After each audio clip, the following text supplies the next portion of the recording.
Let's begin.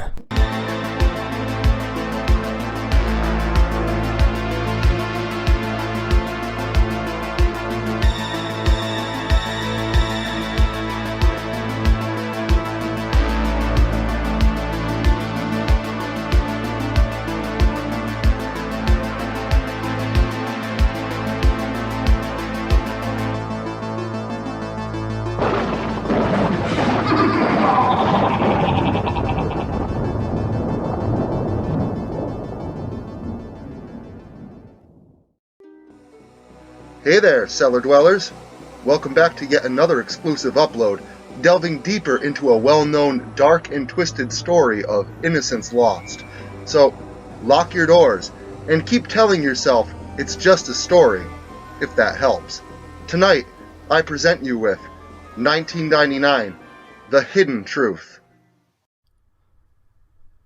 I find myself struggling with where I should begin. So, I suppose I should follow suit and start from the beginning. My name is Sabian Lockhart. I live in upstate New York with my wonderful family, a wife, and 3 daughters.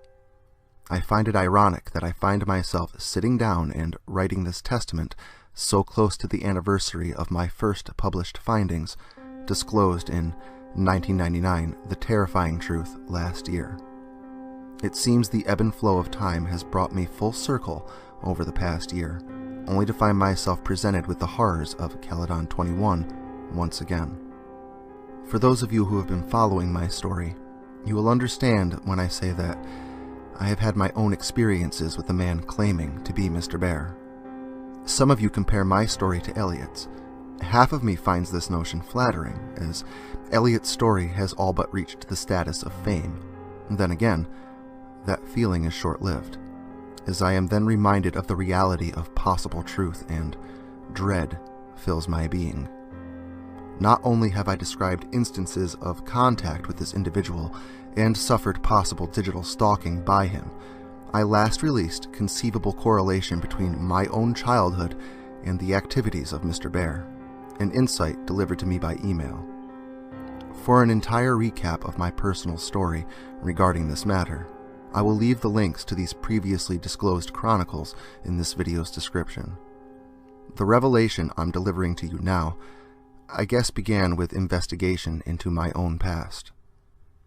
I have spent the past few months delving into any past occupants of that campground on the St. Lawrence Seaway, off and on, during any spare time I may have had. Through comprehensive scrutiny, I have come to the conclusion that my previous deduction of personal involvement to be a little more presumptuous than what the truth may actually be. Not only do I have no family or friends who now or have ever lived in Canada, no family members or friends of mine have close ties to anyone in the country either. So, the possibility of the man claiming to be Mr. Bear actually knowing me my whole life is likely mostly untrue. This, however, left me with a need for explanation regarding his knowledge of my past. Seemingly unrelated, I left a large chunk of my past, a part of my experiences with the Seaway, separating America and Canada, left unsaid. When I was 5 years old, before Courtney had disappeared, my family and I were in what we have come to term a boat explosion. As unbelievable as this may sound, this event I'm about to divulge is 100% truth. For all you skeptics, search for boat fires near Ogdensburg, New York, on the St. Lawrence Seaway, occurring on July 4th, 1986. A simple Google search will not suffice, as if it is old, it's not news. A subscription-based archive, or possibly a friend, such as a news reporter with relevant resources, may be your best avenue. Long story short, my family and I were on holiday, enjoying a pleasant river ride on the Seaway. It was warm and very peaceful. The peace was short-lived that day when the boat's engine happened to catch fire. Thanks to the assistance from onlookers from the shore that turned into our rescuers, my entire family, pets and all, were saved by 3 small rowboats manned by vacationers that realized our situation from the shore. We survived, but our boat, the SS Elizabeth, did not. That apparently had drifted over to the Canadian bank of the river and smoldered there upon its shores. The following week, I included, my family took a small aluminum boat donated by gracious community members and traveled out to where the Elizabeth had run ashore. My parents, in hopes of finding my mother's purse containing a large amount of cash. At 5, I was only interested in discovering whether or not my small, blue and white plastic Fisher-Price radio had survived the fire. I did not find my radio, but my mom and dad did indeed find the remnants of the cash that had been lost. The bills were still stacked, half of the stack scorched away by the fire, the other half, astonishingly, surviving. Obviously, a stack of half bills is useless, but my parents sent the money to the IRS, and surprising, even to this day, the IRS sent them the replacement cash. At that age, I never made the connection.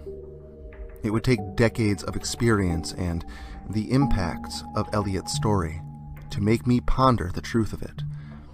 I distinctly remember my parents mentioning to each other how the cash was outside my mother's purse, saying that the purse itself had burned away around the money, leaving half of it intact, or someone had first removed the bills from the purse and left them behind.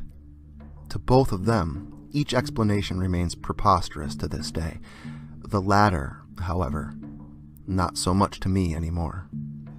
Again, this is all conjecture, but this is truly the only link between my personal history connecting me with the Canadian border. A lack of undiscoverable information regarding this matter has left me at a dead end. But this didn't stop my pursuits. I instead, once again, turned my investigation towards Elliot's story, his experiences.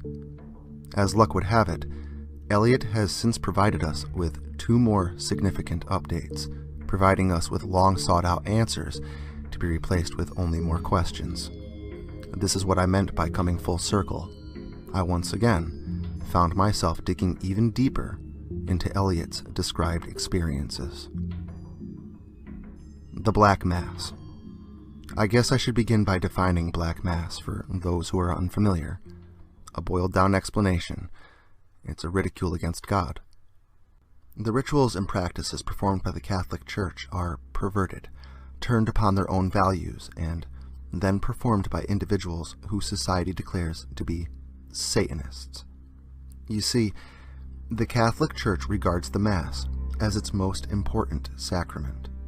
The Black Mass rituals may include defecation, perversion of innocence, inverted Christian Catholic symbols, invocations and Latin incantations, ridiculing the Church, and attempts at summoning Lucifer himself. There are many interpretations and classifications of Black Mass, but there is an element that is consistent among all of them. A global component. Each centers around a required consecrated host taken from a Catholic church as part of the ceremony. Now, I would like you all to keep this in mind as I turn my focus to one of Elliot's most recent updates to his blog. Mr. Bear's Cellar, Episode 31. Elliot describes this as the infamous Mr. Bear episode in which the 16 children are actually filmed being burned alive. The description of what he bore witness to in the Vermilion Station Police Branch of Caledon were more than I would have been able to handle myself. For this reason, I thank you, Elliot, for witnessing what some of us may have been unable to, and reporting your testimony. After the children are set ablaze and Mr. Bear does some cryptic camera work, the video is described to cut to early morning, nothing but a rolling smolder now emanating from the 12x12 pit, assumedly originating from the charred, motionless corpses of 16 children within. Rather than focusing his attention to the pit itself, the cameraman instead pans to something laying on the distant ground. As he approaches it, the details of it begin to take form. What lies upon the ground is nothing else but the Mr. Bear costume, now free of its wearer. A small sign at its head presenting the letters INRI. The garments are explained to be laid out in the shape of a crucifix, The camera then dances around the symbolic object at his feet, the camera focused upon the bear suit. The man finally stops at the head of the bear suit, places the camera down. The episode ends. In the most recent update by Elliot, he elaborates that he attempted to contact the individual who left a cryptic message on his blog many months ago. He provided that the individual's email was reported as paintwiththeb@aol.com.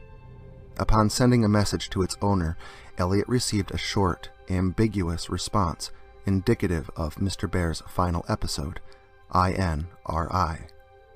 I too sent a message to the same email. I received the exact same response, INRI. I decided to renew my investigation with INRI as my immediate focus. I was prepared for the long haul, but being forced to attend Bible school as a child, I was ashamed to realize I should have known it as soon as Elliot presented us with it. INRI is the initials that were carved into the top of Jesus of Nazareth's cross upon his crucifixion. This is when something dark finally struck me. Elliot described that the cameraman stopped at the head of the bear costume at the end of Mr. Bear's Cellar, episode 31. Combined with Elliot's initial description of the costume's layout, stopping at the head of the costume would create the image of an upside-down crucifix, the burning of innocent children, upside-down crosses, the chanting in the woods described in an earlier update by Elliot.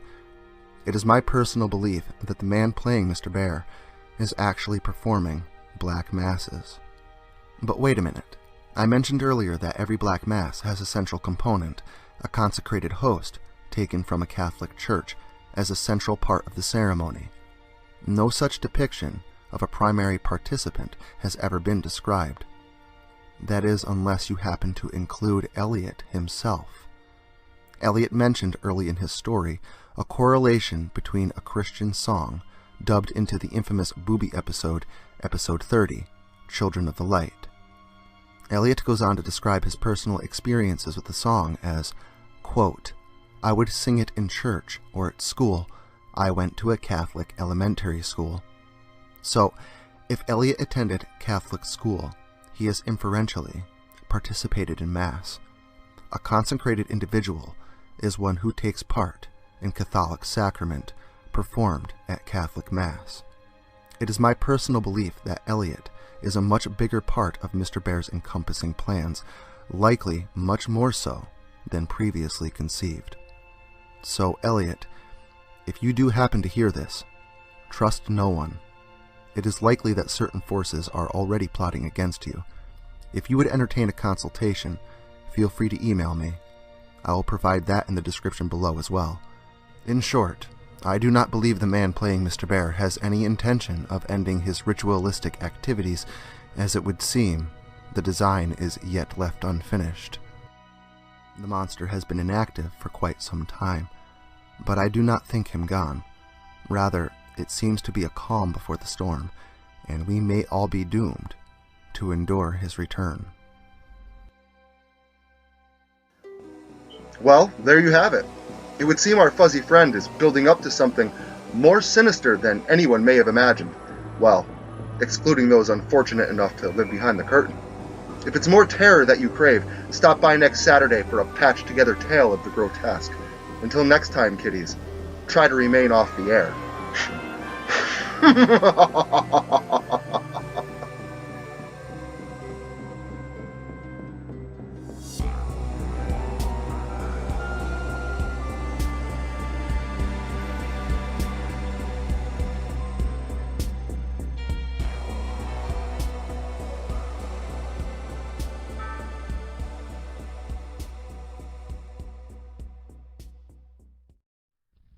Social media can be very unpredictable, especially regarding horror content.